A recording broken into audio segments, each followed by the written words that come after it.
इससे पहले सत्र में आपसे निवेदन किया कि मनुष्य को मनुष्य बनने के लिए दूसरा जन्म लेना होता है, और वो दूसरा जन्म आचार्य कुल में होता है। और आचार्य कुल में जब विद्यार्थी पहुंच गया है, अब जहां तक शिक्षा मां ने उसको दी थी, मां ने उसे वर्णोच्चारण सिखाया, अकुह विसर्जनीया कंठ्या। ये बहुत महत्वपूर्ण शिक्षा थी कि मैं एक एक वर्ण का उच्चारण कौन से स्थान से कर रहा हूं और कौन सा उसका प्रयत्न है, क्या यह बाह्य प्रयत्न है, क्या आभ्यंतर प्रयत्न है। सारी गंभीर विद्या है। दुनिया की शिक्षा पद्धतियों को उठाइए और वैदिक शिक्षा पद्धति को उठाइए। वैदिक शिक्षा पद्धति जिस प्रकार से मानव जीवन में वर्ण उच्चारण को भी एक बहुत व्यापक दृष्टि से लेती है, वो क्रम सिखाया मां ने परिचय कराया कि हमारा जीवन कैसे चले, उसकी चर्चा की। अब मां की शिक्षा जहां तक सीमित थी मां ने दे दी।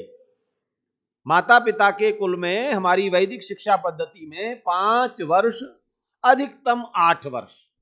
मातृशाला में, मातृपितृशाला एक ही घर है, वहां पर 8 वर्ष तक अधिकतम बच्चा रह सकता है, बालक या बालिका।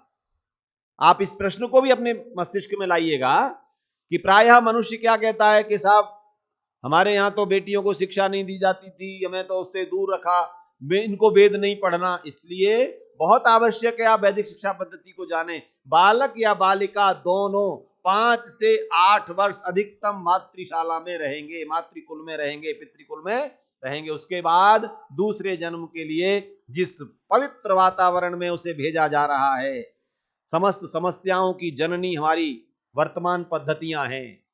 हम बच्चे को उस पाठशाला में, आचार्यशाला में भेज ही नहीं रहे, सौंप ही नहीं रहे। मुझे याद आता है अपने बचपन का, एक बच्चे की शिकायत लेकर के कोई पिता हमारे गुरुजी के पास पहुंचे जब विद्यालय में पढ़ते थे।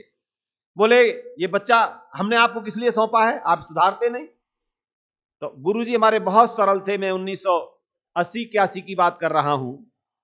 तब उस समय भी पीएचडी थे डॉक्टर प्रेम किशोर शर्मा। उन्होंने कहा महाशय जी आपका बच्चा हमारे पास कितनी देर रहता है? सर्दी की पाठशाला हो तो 9 बजे से 3 बजे तक, गर्मियों की हो तो 7 बजे से 12:30 1 बजे तक। तो कितने घंटे रहता है? बोले जी 6 घंटे। 18 घंटे कहां रहता है? आपके वातावरण में रहता है। तो 6 घंटे पर 18 घंटे भारी पड़ेंगे या 6 घंटे भारी पड़ेंगे? अब तो उनके पास कोई उत्तर नहीं था। गुरुजी ने कहा 6 घंटे में हम विषयों की शिक्षा भी दे रहे हैं, प्रार्थना भी करवा रहे हैं, पीटी भी करवा रहे हैं, आप बताइए 18 घंटे में क्या करवा रहे हैं? और वो तो उस समय की बात है जब घर में ये इडियट बॉक्स नाम का टीवी नहीं था, ये मोबाइल नहीं था। आज आप इस शिक्षा पद्धति को लेके जाएंगे तो दूसरी शाला कितने घंटे की? 6 घंटे की। और बाकी शाला जो आपकी 18 घंटे की है उसमें क्या है? उसमें क्या क्या नहीं देख रहा, क्या क्या नहीं पढ़ रहा, क्या क्या बातें सुनने को नहीं मिल रही। कौन से आपके मित्रगण घर में आते हैं, किसी के घर में शराब की पार्टी चल रही है, किसी घर में जुए की पार्टी चल रही है, कोई बच्चों के को छोड़कर किसी और कार्य में। तो आप मनुष्य बनने की कल्पना करते हैं। मनुष्य बनने का जो विधान था वो विधान था पूर्णकालिक, पूरा 24 घंटे। आज 24/7 आप जिसे कहते हैं वो किसके यहां? आचार्य के यहां। आचार्य की शिक्षा में क्या क्या है जी? आचार्य की शिक्षा में बस वहां से रुचि देखी जा रही है।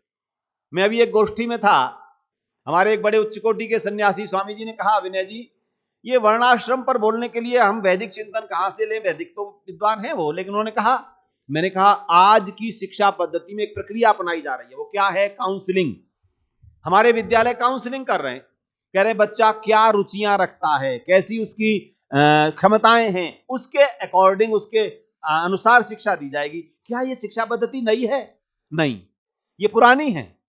पुरानी शिक्षा पद्धति में आचार्य प्रत्येक बालक बालिका का, आचार्य और आचार्या रुचि परीक्षण कर रहे हैं। अब आपका बालक द्वितीय शाला में जा चुका है, द्वितीय जन्म उसका वहां से होगा, अभी वो गर्भ में है। कितने वर्ष तक? जो मैंने आपसे कहा न्यूनतम 12 वर्ष तक गर्भ का समय है। 9 महीने में मां के गर्भ में शरीर का निर्माण हुआ। लेकिन जिस मनुष्य की कल्पना मनुर्भव देव और पुरुषोत्तम हम 3 श्रेणियों में तो कर रहे हैं ना, वो 3 श्रेणियां कहां ले जा रही हैं क्योंकि उस मनुष्य को बनने के लिए आचार्य ने पूरा कार्यक्रम बना रखा है। क्या कार्यक्रम है?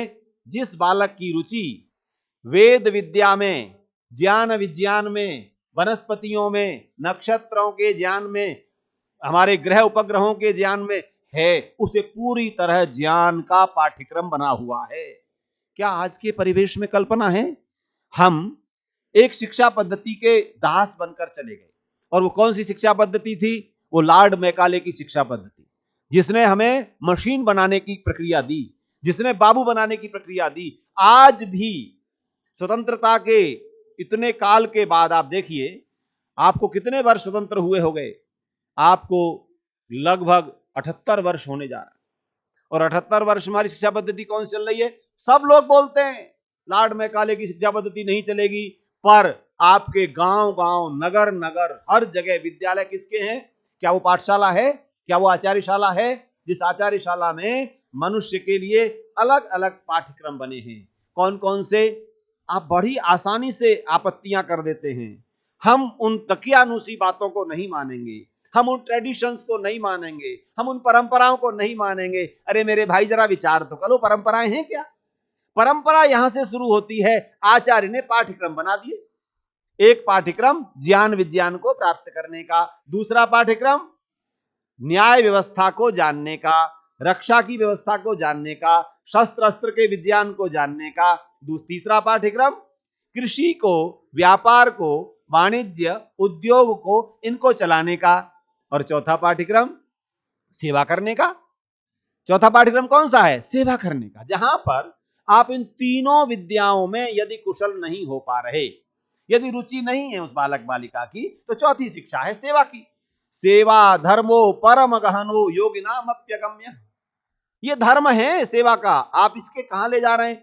तो प्रश्न आता है कि वो 4 पाठ्यक्रम आचार्य ने बनाए हैं। आज आपके पास इंजीनियरिंग है, मेडिकल साइंस है, मैनेजमेंट है कि नहीं? आपके पास और विद्याएं हैं, टीचिंग के लिए बीएड करा रहे हैं, आप पीएचडी करा रहे हैं। इसी तरह से आचार्य ने 4 पाठ्यक्रम मुख्य रूप से बनाए, उनके उप पाठ्यक्रम भी हैं। आप पहले ज्ञान विज्ञान के पाठ्यक्रम की चर्चा करेंगे तो ज्ञान विज्ञान में इस व्यवहार का ज्ञान भी है, भौतिक विज्ञान का भी है, वनस्पति का भी है, नक्षत्र का भी है, ग्रह का भी है, प्लैनेट्स का भी है।